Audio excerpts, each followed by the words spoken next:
Hey guys, so today I'm going to go ahead and show you guys Operation Hope, which is our next content update. So Operation Hope is a dungeon where you can get better swap equipment than what we've had right now.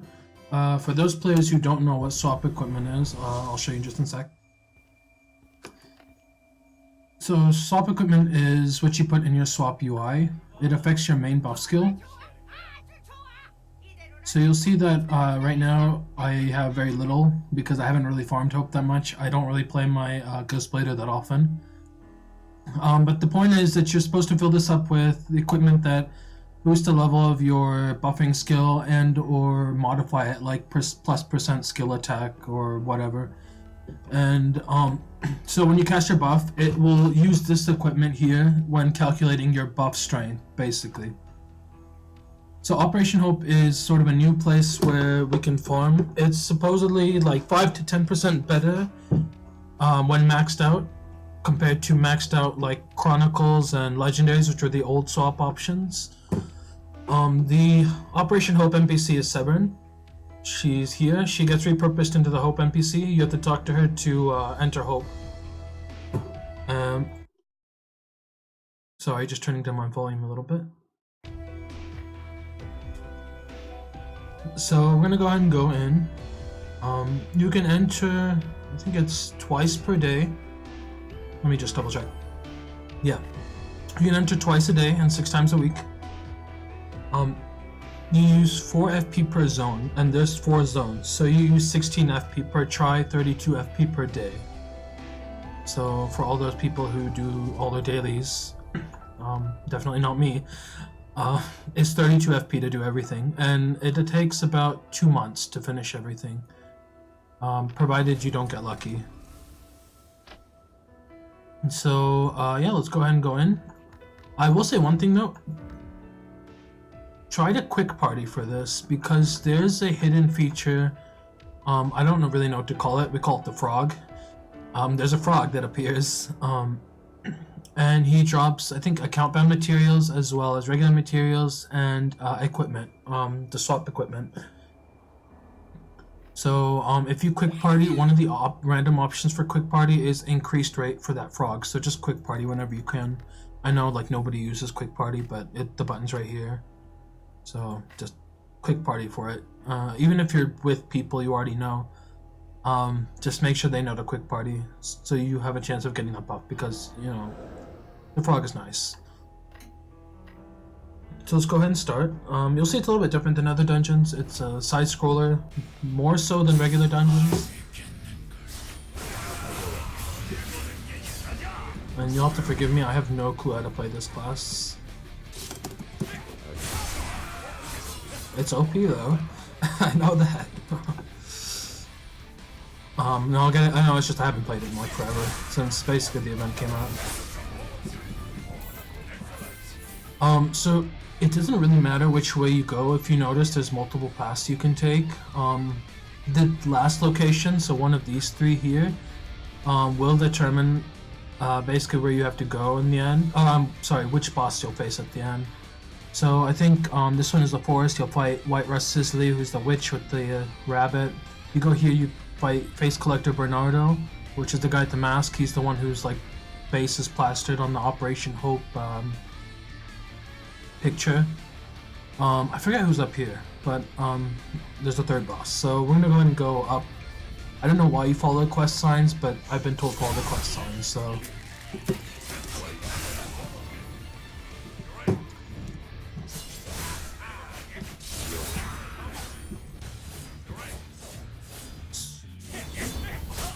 So every so often you'll come across a special enemy, like a mini boss.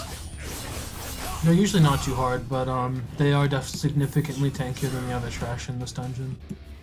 So we're in a new area now.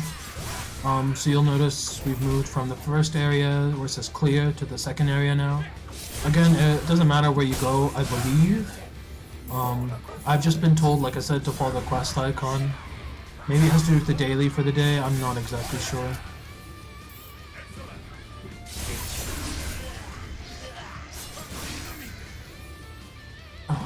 let's go this way. I usually don't come this way, I usually go to the bottom.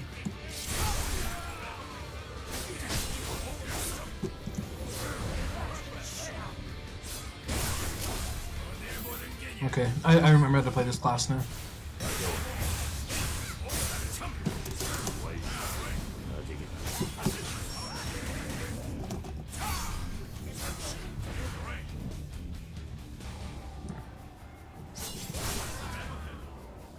So, I don't know if I mentioned it, but nothing in here actually drops your swap equipment, other than the frog if you happen to get lucky. The swap equipment comes from the end cards, so you do have to finish if you want the full rewards. Let's see, I think we're almost there. Couple more areas. Unfortunately, I have no contract, so I'm super weak. Oh, I probably don't even have Q contract. Yeah, so right now I'm inflicting... No, oh no, never mind. I have a Deleuze enchant, so... I remember because I was so poor that I couldn't afford a cube contract that I just bought a Deleuze enchant. So yeah, I don't really know this class's relative power level, but I'm pretty sure it's soloable because the exorcism is 4760, which is pretty low.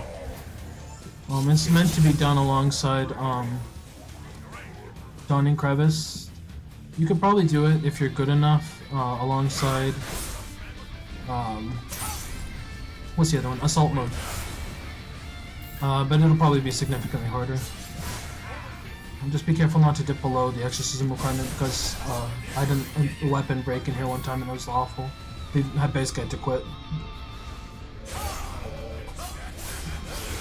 So yeah, all the enemies are reskins or recolors, so we have red flu, we have green flu, and at least it's not like Neve where we have like literally 3 or 4 different versions of it. Alright, okay, here's the boss. I don't know what this boss's name is. He's moving too much and I can't read it.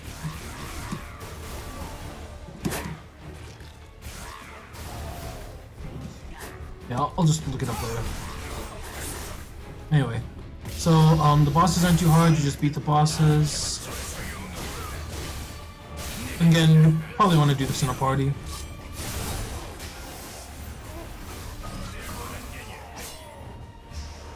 And here we have the end cards. So if you get a normal card, which I did, that means that it's not for your class. Which is stupid, but that's just how it is. If you get a gold flip, it does mean it's for your class. So the thing with that is that I believe these are tradable. If not, I believe at least the weapons are tradable. The ones you can't use, you just disassemble. They get pretty nice stuff. I think it's no legendary soul, but I think it's abyss fragments. No. Oh yeah, abyss fragments. Okay, so you do get abyss fragments. So make sure you just disassemble the ones like you did with Kron's, disassemble the ones you don't need. Anything else to mention? Okay, so let's go to Severin's shop. So there's a couple things here. There's your armor swap equipment here, I believe. This is probably weapon. Here are your upgrades. So you can see this is katana. I can't even tell these apart. I don't know Slayer weapons. That's lightsaber, I think. A short sword? I don't know. But you need the base weapon, so here, let me... Oh, okay, so yeah, this one is katana because I have it. So you need the katana up there, which is the first item. The second one is 20 refined terranium, and then the last one is your 100 abyss fragments. It's sort of like upgrading Requiem to Liberation, if some of the older players know that. The rate is just as low too. It does make your weapon S rank, and S rank gives it better equipment values. Like, so I don't know if you can see right now. If you look just to the right of the Male Slayer, and you look up towards the top line, you see that 12%. So that's probably 12% skill attack to his buff. I don't know, maybe it's crit damage. I don't remember what his buff is.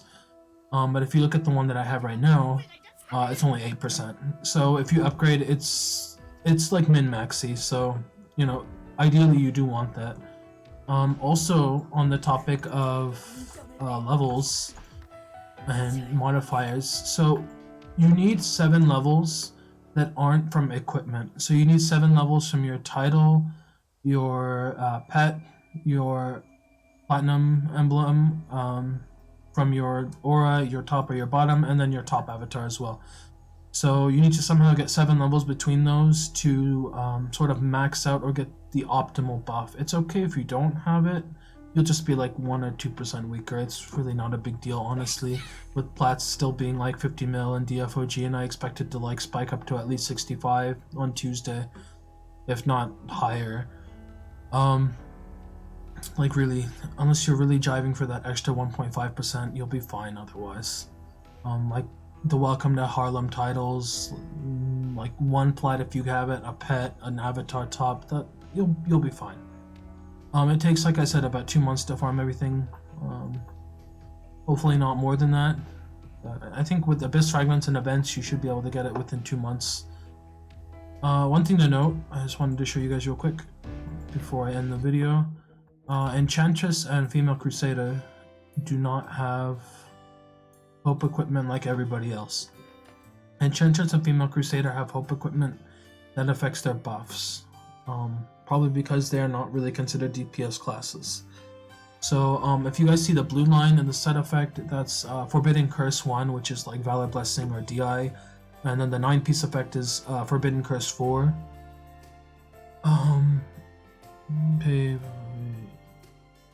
I think the second line is favoritism stuff. No, that's it's Puppeteer. So it's her passive. She gets 136 intelligence from 6-piece and 754 from 9-piece. And then the last one is Marionette, which is her first awakening. So for Female Crusader, you'll get VV stats, Revelation Aria, and Croc stats. And then for for Enchantress, you'll get Forbidden Curse, Puppeteer, and Marionette. So yeah, good luck guys, and hope you guys drop your swaps.